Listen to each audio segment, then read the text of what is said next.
Yeah, it's really been exciting. The Walz Flanagan administration of Minnesota, the One Minnesota plan, sets as a North Star, making Minnesota the best state in the country to raise a child.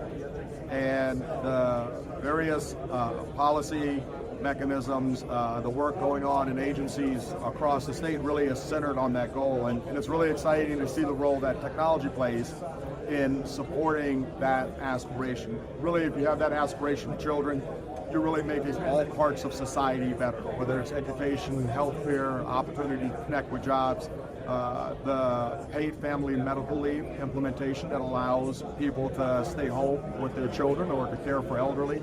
Huge technology underpinning to support them.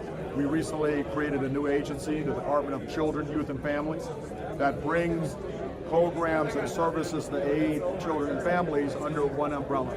New services from the Department of Education, from the Department of Health, from the Department of Human Services, from the Department of Education into one area. And it's really fabulous to see these multi-agency efforts where everyone coalesces. And again, a huge technology portfolio that is going to be transformed, that puts children and families really in the center of the work that we do.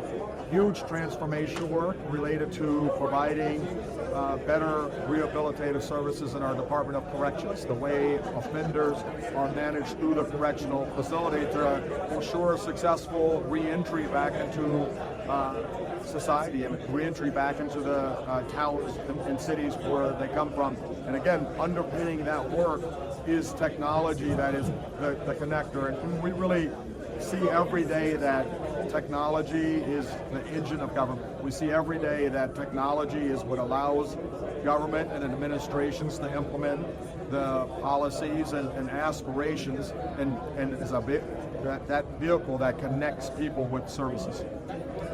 So, applying for benefits, etc. Can you go into some detail about how technology is enabling those initiatives? Well, one of the most important things is this concept and this principle of really respecting people's time. Really making sure that we don't force Minnesotans to transact on government's time, but that we're available for Minnesotans to transact with government when it's convenient for them. And that really, at the core of that, is providing digital services that are available 24 hours a day.